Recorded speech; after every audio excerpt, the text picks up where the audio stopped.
1976 എൻ്റെ പ്രിയപ്പെട്ട ഗ്രാമമായ കൊച്ചറയിൽ ഒരു സുവിശേഷ യോഗം നടത്തുവാൻ ഞങ്ങൾ തീരുമാനിച്ചു.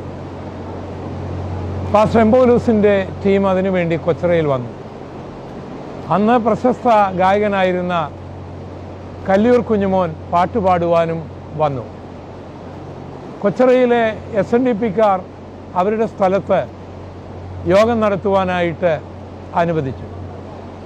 കൊച്ചറ ശാരോൺ ചർച്ചിലെ പ്രിയപ്പെട്ടവർ അവിടെ സ്റ്റേജ് കെട്ടുവാനും പന്തലിടുവാനുമൊക്കെ തുടങ്ങിയപ്പോൾ കൊച്ചറയിലെ വസ്ത്രവ്യാപാരിയായിരുന്ന കുഞ്ഞോയി ചേട്ടൻ ഞങ്ങളോട് പറഞ്ഞു, ഗോപാലകൃഷ്ണ, നിങ്ങൾ എൻ്റെ കടയുടെ മുൻപിൽ നിങ്ങളുടെ യോഗം നടത്തിയാൽ നിങ്ങൾക്കിരിക്കുവാനുള്ള കസേരകൾ നൽകാം എന്ന് പറഞ്ഞു. കുഞ്ഞോയി ചേട്ടൻ്റെ ഭാര്യ കൊച്ചറ സ്കൂളിലെ എൻ്റെ അധ്യാപിക ആയിരുന്നു.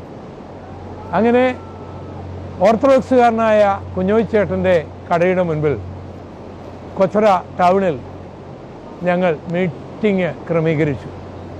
ധാരാളം ആൾക്കാർ ആ യോഗത്തിനായി കടന്നു വന്നു.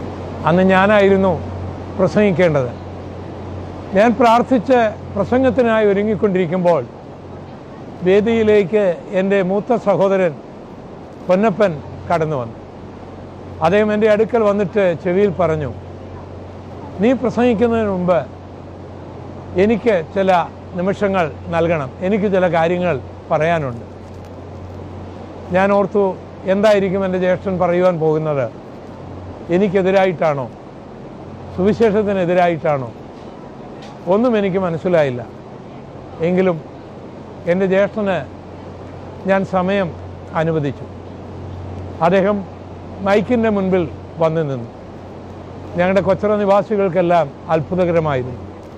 പൊന്നപ്പനും ക്രിസ്ത്യാനിയായോ എന്നവർ ചിന്തിക്കുവാനായി തുടങ്ങി. എൻ്റെ ജ്യേഷ്ഠൻ മൈക്കിൻ്റെ മുൻപിൽ വന്ന് ഇങ്ങനെ പറഞ്ഞു, ഞാനിവിടെ വന്ന് നിൽക്കുന്നത് ഇന്നത്തെ നിങ്ങളുടെ പ്രാസംഗികനും എൻ്റെ സഹോദരനുമായ ഗോപാലകൃഷ്ണനെക്കുറിച്ച് ചില കാര്യം പറയാനാണ്. ഞാനൊന്ന് ഞെട്ടി.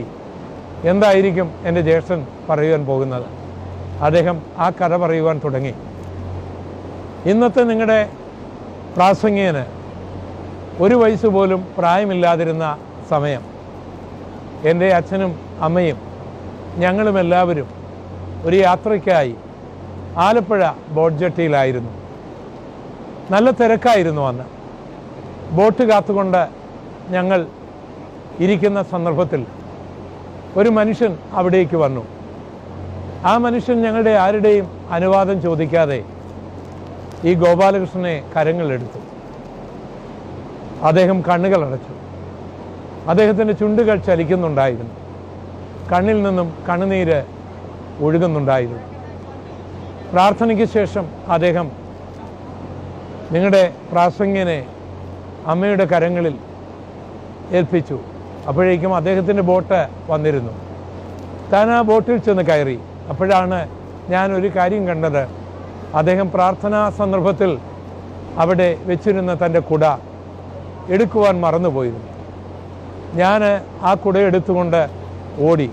അപ്പോഴേക്കും ബോട്ട് പ്ലാറ്റ്ഫോമിൽ നിന്ന് അകന്നിരുന്നു. എത്തിപ്പിടിക്കുവാൻ പോലും കഴിയാതെ വണ്ണം അകന്നിരുന്നു. അദ്ദേഹം എന്നെയും ആ കുടയും കണ്ടെങ്കിലും ഇങ്ങനെ പറഞ്ഞു, നിങ്ങൾ ആ കുട എടുത്തുകൊള്ളുക എന്ന്. ഞാൻ ആദ്യമായിട്ടാണ് ആ ചരിത്രം കേൾക്കുന്നത്. എനിക്ക് വേണ്ടി ഇങ്ങനെ ഒരാൾ പ്രാർത്ഥിച്ചു എന്നുള്ള ചരിത്രം. അത്രയും പറഞ്ഞിട്ട് അദ്ദേഹം വേദിയിൽ നിന്ന് ഇറങ്ങിപ്പോയി. ഞാനും അങ്ങനൊരു ചരിത്രം ആദ്യമായി കേൾക്കുകയാണ്. എനിക്ക് ഏകദേശം 6 മാസം പ്രായമുള്ളപ്പോൾ എനിക്ക് വേണ്ടി ആലപ്പുഴ ബോട്ട് ജെട്ടിയിൽ പ്രാർത്ഥിച്ച ഒരു മനുഷ്യനെക്കുറിച്ച് അദ്ദേഹത്തെ കാണുവാനും അദ്ദേഹത്തിൻ്റെ വിവരമറിയുവാനും ഞാൻ ആഗ്രഹിച്ചു. പക്ഷേ എൻ്റെ ജ്യേഷ്ഠൻ തൻ്റെ വീട്ടിലേക്ക് അവിടുന്ന് പോയി കഴിഞ്ഞിരുന്നു. തുടർന്ന് എൻ്റെ പ്രഭാഷണമായിരുന്നു. ആ പ്രഭാഷണം കഴിഞ്ഞ് ഞാൻ എൻ്റെ വീട്ടിലേക്ക് നടന്നു. 5 മിനിറ്റ് നടന്നാൽ എൻ്റെ വീട്ടിലെത്താം.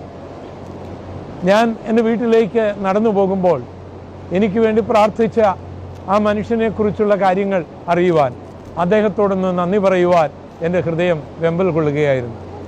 ഞാൻ വീട്ടിൽ ചെന്നപ്പോൾ ജ്യേഷ്ഠൻ ഉറങ്ങിയിരുന്നില്ല. ഞാൻ അദ്ദേഹത്തോട് ചോദിച്ചു, എനിക്ക് വേണ്ടി പ്രാർത്ഥിച്ച ആ മനുഷ്യൻ്റെ പേരെന്താണ്? അദ്ദേഹം എവിടത്തുകാരനാണ്? ഇപ്പോൾ എവിടെയാണ് താമസിക്കുന്നത്?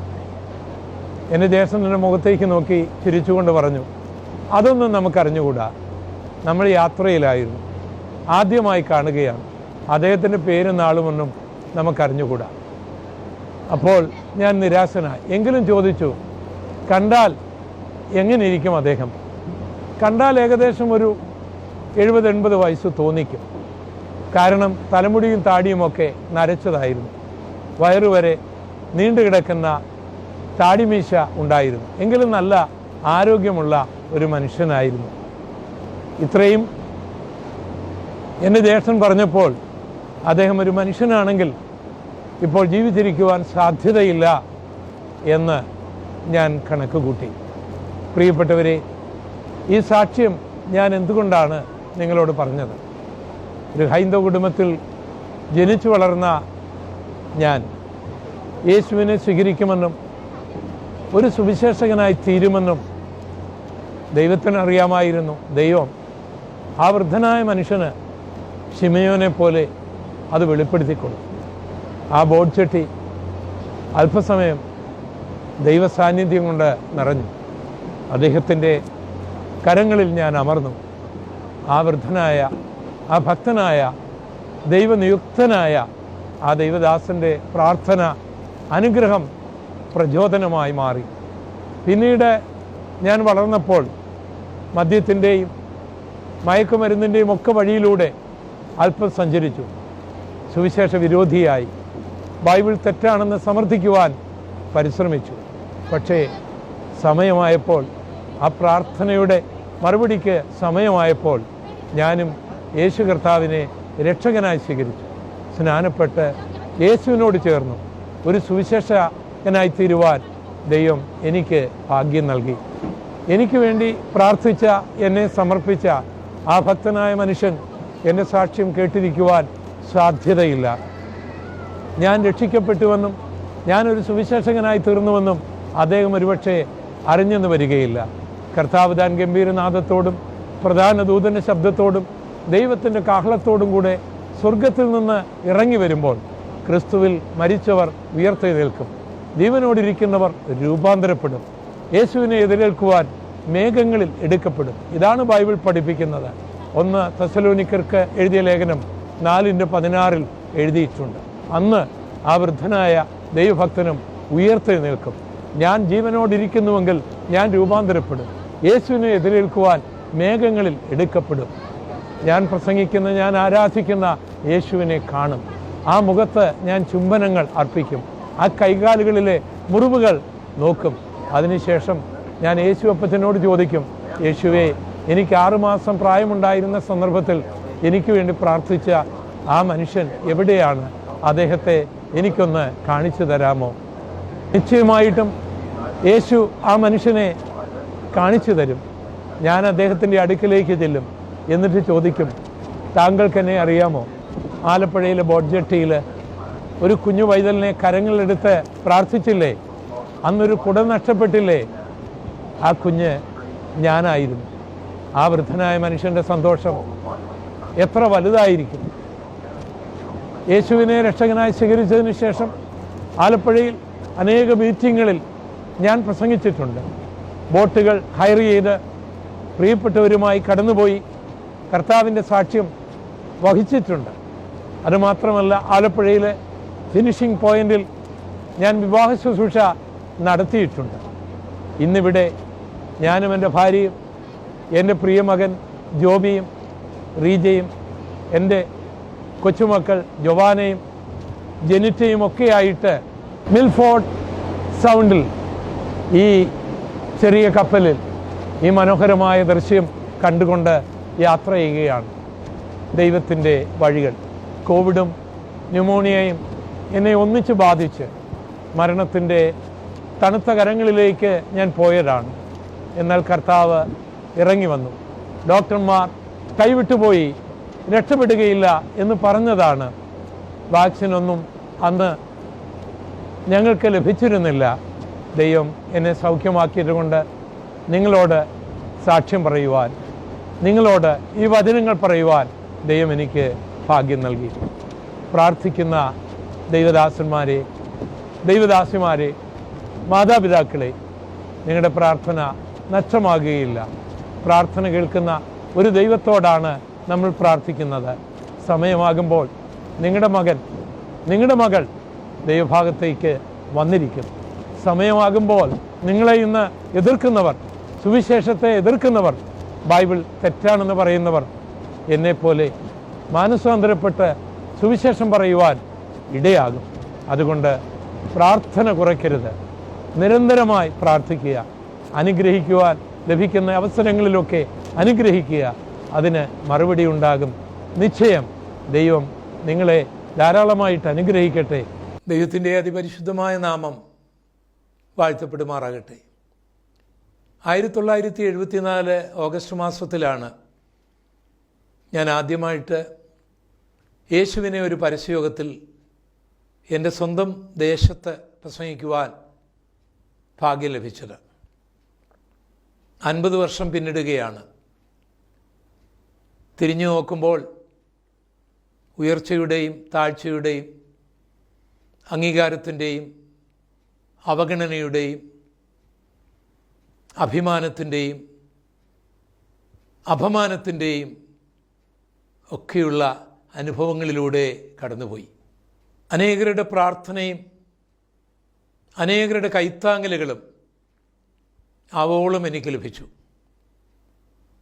അവർക്കൊക്കെ എൻ്റെ ഹൃദയാംഗമായ നന്ദി ദൈവം അനുഗ്രഹിക്കട്ടെ.